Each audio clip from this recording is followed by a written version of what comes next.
Are you seeking happiness but feel like you are searching in all the wrong places?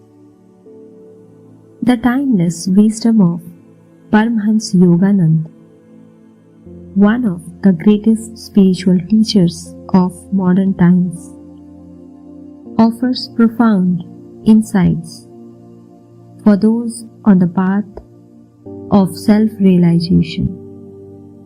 Yogananda's teachings remind us that true joy doesn't lie in material possessions or fleeting pleasures, but in a deeper connection with our inner self and the divine. Through his wise thoughts and transformative quotes, we can find guidance to inspire our spiritual journey, helping us to reflect on our current state and align with the higher purpose of life. Join us as we explore Yogananda's timeless wisdom, a journey that may lead you to the lasting happiness you have been searching for all along. Let's begin. Chasing happiness in the world around us is like trying to catch a cloud with a rope. Happiness is not a thing, it is a state of mind. It must be lived. Neither worldly power nor money-making schemes can ever capture happiness. Mental restlessness results from an outward focus of awareness. Restlessness itself guarantees that happiness will remain elusive. Temporal power and money are not states of mind.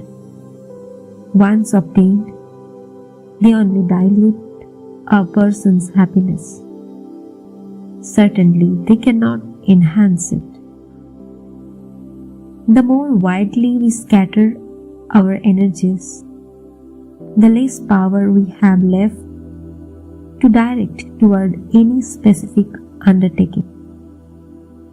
Octopus habits of worry and nervousness rise from ocean depths in the subconscious, fling tentacles around our minds and crush to death all that we once knew of inner peace.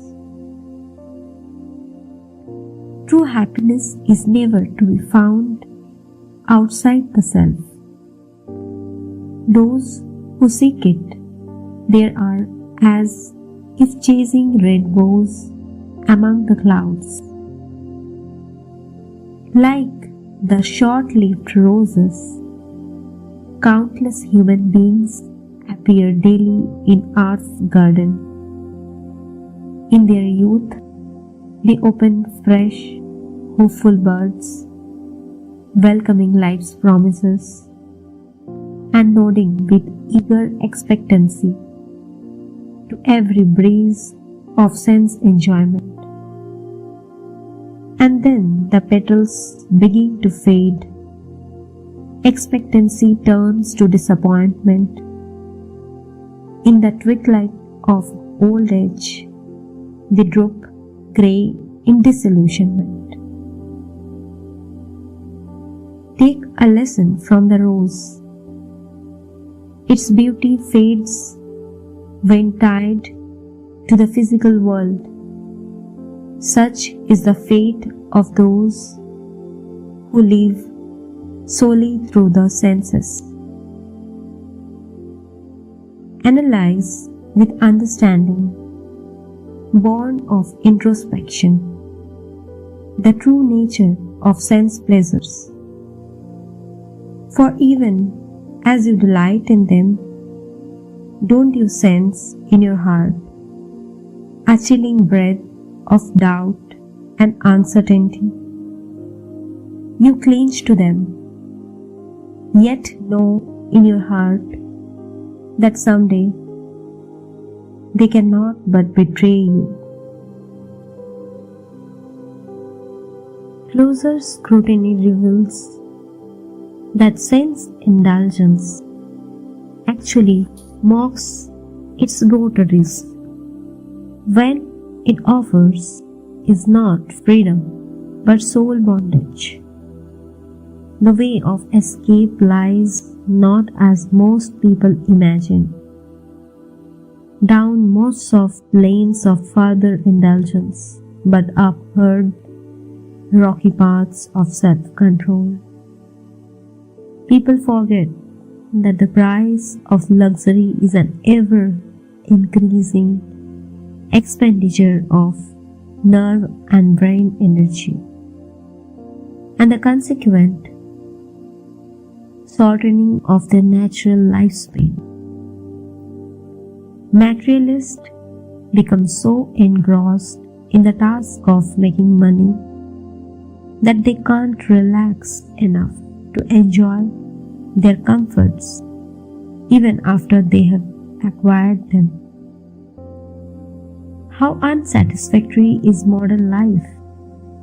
Just look at the people around you. Ask yourself, are they happy? See the sad expressions on so many faces. Observe the emptiness in their eyes. A materialistic life tempts mankind with smiles and assurances, but is consistent only in this. It never fails eventually to break all its promises.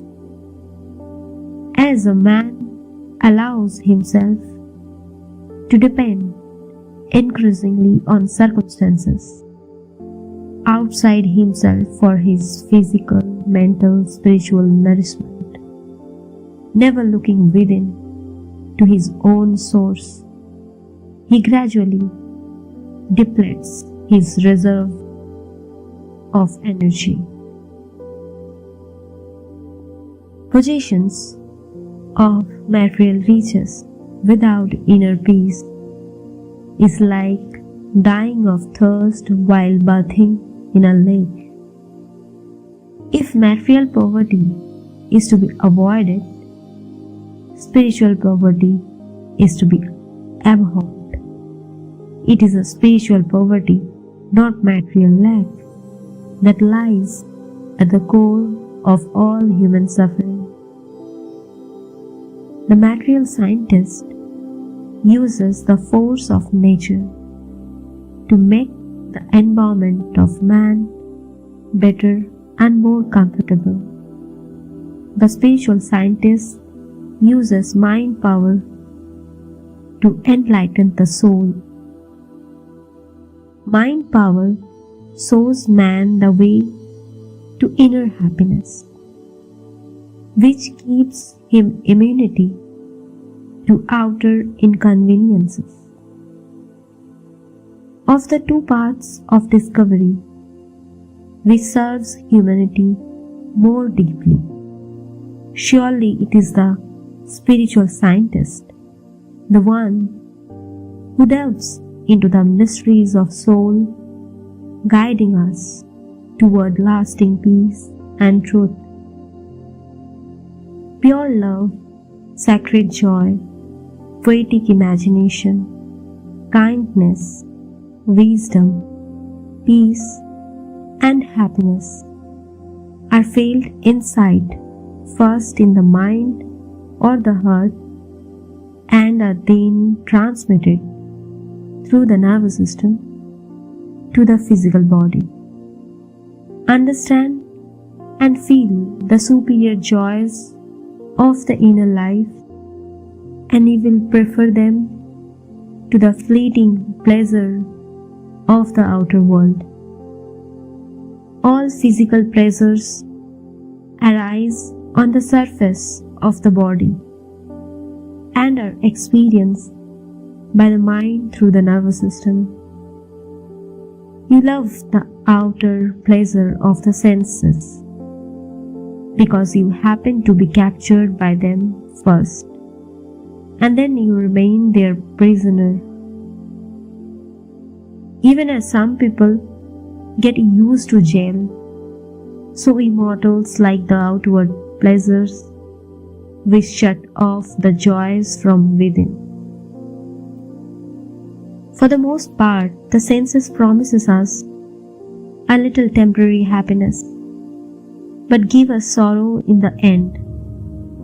Virtue and inner happiness do not promise much, but in the end always give lasting happiness. That is why I call the lasting inner happiness of the soul joy, and the impermanent sense thrills pleasure. Outer environment and the company you keep are of paramount importance. The specific outer environment of an early life, especially important in stimulating or stifling the inner instinctive environment of a child. A child is usually born with a prenatal mental environment. This is stimulated if the outer environment is like the inner environment. But if the outer environment is different from it, the inner environment is likely to be suppressed. An instinctively bad child may be suppressed and made good in good company, and vice versa. While an instinctively good child placed in good company will no doubt increase his goodness. Have you thought seriously why you love fleeting deceiving pleasure in preference to the lasting peace and joy of the soul found so distinctly and ever increasingly in meditation? It is because in the beginning you happened to cultivate the habit of indulging in sense pleasure and did not cultivate the superior joy of the inner life found in meditation. Understand and feel the superior joys of the inner life, and you will prefer them to the fleeting pleasures of the outer world. Let's understand how too much of anything can lead to dissatisfaction through a story. Once there was a man who lived in the icy expanse of Alaska. One day he tasted a luscious, unique grape, a rare sweet lady finger grape sent to him by a friend from sunny Fresno, California. These grapes were a revelation. He would never tasted anything like them. Enchanted, he made a bold choice. He left his life in Alaska behind and moved to Fresno, chasing the dream of tasting these grapes every day. When he arrived, a friend invited him over, and a kind young woman handed him a bunch of the very grapes he adored. Overjoyed, he thanked her deeply and savored every bite. It felt like a dream come true. The young woman, seeing his enthusiasm, promised to bring him fresh grapes from her vineyard every day. And so, early each morning, she arrived with bunches of grapes. At first, he greeted her with pure excitement, happily munching on them. But as days went by, the endless supply started to weigh on him. Each morning he was a little less enthusiastic. By the third day, he politely said he still had grapes left over. On the fourth, he admitted he would had enough. Finally, On the fifth day, he couldn't take it anymore. Startled awake by the knock at his door and the sight of yet more grapes, he burst out, "Enough, no more grapes." The young woman, amused, smiled knowingly and said, "Well, I am glad you are finally full. Perhaps now you won't deprive me of grapes I could be selling." This story carries a powerful reminder. The things we chase, the pleasures we seek, even those we crave with all our hearts, can quickly lose their charm when they are consumed without balance. Too much of anything, even something delightful, can lead to dissatisfaction and even resentment. For spiritual seekers, this is a reminder of the importance of moderation in every aspect of life. Whether it's work, rest, food, or even social interaction, excessive indulgence pulls us out of balance and away from the true peace we are seeking. Life flows best when there is harmony, moderation, and space for renewal. Cultivate a balanced heart, and you will find that life's simple pleasures remain meaningful and fulfilling. It is important to differentiate between your needs and your wants. Your needs are few, while your wants can be limitless. In order to find freedom and bliss, minister only to your needs. Stop creating limitless wants and pursuing the will o' the wisps of false happiness. The more you depend on conditions outside yourself for happiness, the less happiness you will experience. Fostering the desire for luxuries is the surest way to increase misery. Do not be the slave of things or possessions. Boil down even your needs.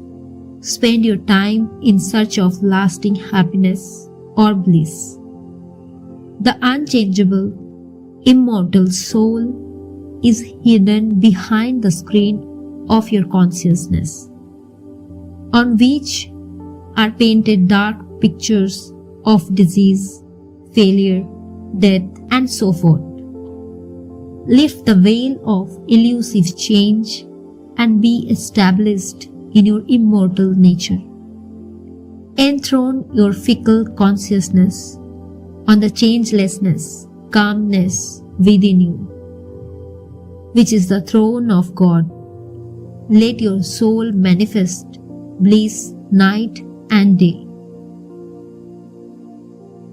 Happiness can be secured by the exercise of self-control, by cultivating habits of plain living and high thinking, and by spending less money, even though earning more.